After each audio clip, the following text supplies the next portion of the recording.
Arab രാജ്യങ്ങൾക്കുമേൽ Iran ശക്തമായ ആക്രമണം തുടരുകയാണ്. പെരുന്നാൾ ദിവസവും ശക്തമായ ആക്രമണമായിരുന്നു സൗദി അറേബ്യയ്ക്ക് മേൽ ഇറാൻ നടത്തിയത്. പെരുന്നാൾ ദിനത്തിലും പിറ്റേന്നും സൗദി അറേബ്യയ്ക്ക് നേരെ രൂക്ഷമായ ഡ്രോൺ ആക്രമണമാണ് അഴിച്ചുവിട്ടത്. എന്നാൽ ഇറാന്റെ ഡ്രോണുകൾ അടിച്ച് തൂഫാനാക്കുകയാണ് ഇവിടെ ചെയ്തിരിക്കുന്നത്. 100-ലേറെ ഡ്രോണുകൾ വെടിവെച്ചിട്ടു എന്ന് ബന്ധപ്പെട്ട വൃത്തങ്ങൾ അറിയിക്കുകയും ചെയ്തു. കഴിഞ്ഞ 2 ദിവസങ്ങളിലായി തന്നെ 100-ലധികം ഡ്രോണുകൾ തകർത്തതായും ഇതുവരെ ആകെ 531 ഡ്രോണുകൾ നിരവധി മിസൈലുകളും നശിപ്പിച്ചതായി തന്നെ പ്രതിരോധ മന്ത്രാലയമാണ് ഇപ്പോൾ കണക്ക് സഹിതം പുറത്തുവിട്ടിരിക്കുന്നത്. കഴിഞ്ഞ ദിവസം പുലർച്ചെ മുതൽ ഉച്ചവരെ മാത്രം 51 ഡ്രോണുകൾ തടയുകയും നശിപ്പിക്കുകയും ചെയ്തതായാണ് ഇപ്പോൾ മന്ത്രാലയ വക്താവായ മേജർ ജനറൽ തുർക്കി അൽ മാലിക് വ്യക്തമാക്കിയിരിക്കുന്നത്. കഴിഞ്ഞ ദിവസം സമാനമായ രീതിയിൽ ആക്രമണ ശ്രമങ്ങൾ നടന്നിരുന്നു. കിഴക്കൻ മേഖലയിൽ 51 ഡ്രോണുകളും അൽ ജഫേ മേഖലയിലാകട്ടെ 1 ഡ്രോണും തകർത്തതായിട്ടാണ് മന്ത്രാലയം അറിയിച്ചിരിക്കുന്നത്. ഇതോടുകൂടി തന്നെ കഴിഞ്ഞ 2 വർഷങ്ങളിലായി തന്നെ രാജ്യത്തിന്റെ വിവിധ ഭാഗങ്ങൾ ലക്ഷ്യമിട്ടെന്ന് അവിടെ ഡ്രോണുകളെ പ്രതിരോധ നിരയിലേക്ക് തകർക്കുകയാണ് ചെയ്തിരിക്കുന്നത്. പ്രതിരോധ മന്ത്രാലയം പുറത്തുവിട്ട ഏറ്റവും പുതിയ കണക്കുകൾ പ്രകാരമാണ് ഈ വാർത്ത സൂചിപ്പിക്കുന്നത്. വ്യോമ പ്രതിരോധ സേനയും എയർഫോഴ്സും സംയുക്തമായി ഇതുവരെ വൻതോതിലുള്ള ആക്രമണങ്ങളെയാണ് അതിജീവിച്ചത്. ആകെ തകർത്തത് 531 ഡ്രോണുകളും 33 ബാലിസ്റ്റിക് മിസൈലുകളും 7 ക്രൂയിസ് മിസൈലുകളുമാണ്.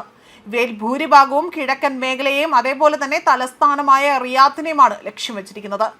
അതേപോലെ വിജനമായ മരുഭൂമിയിലെ ചില എണ്ണപ്പാടങ്ങൾ പോലുള്ള ഊർജ കേന്ദ്രങ്ങളെ പോലും ഇവർ ലക്ഷ്യമിട്ടതായി തന്നെ ഇവിടേക്ക് പ്രധാനമായും ആക്രമണം നടത്താൻ ഇറാൻ വിരുദ്ധ ശക്തികൾ ലക്ഷ്യം വെച്ചതായാണ് മന്ത്രാലയം വ്യക്തമാക്കുന്നത്.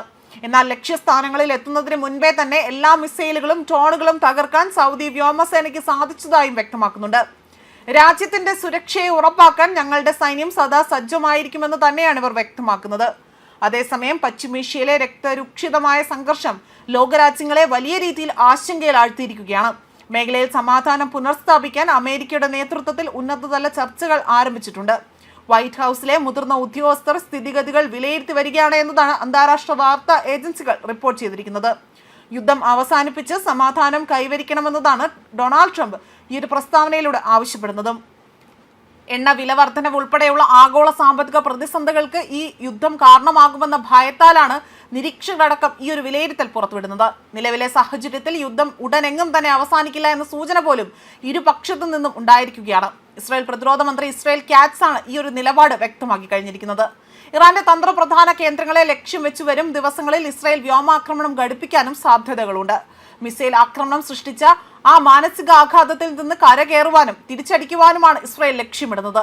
എന്നാൽ സമാധാന ശ്രമങ്ങൾ പരാജയപ്പെട്ടാൽ ഒരു പൂർണ്ണ രൂപത്തിലുള്ള പ്രാദേശിക യുദ്ധത്തിലേക്ക് പശ്ചിമേഷ്യ വഴുതി വീരാൻ കൂടുതൽ സാധ്യതകൾ ഏറെയാണ് എന്നും വ്യക്തമായിരിക്കുകയാണ്. ന്യൂസ് ഡെസ്ക് കർമ്മ ന്യൂസ്.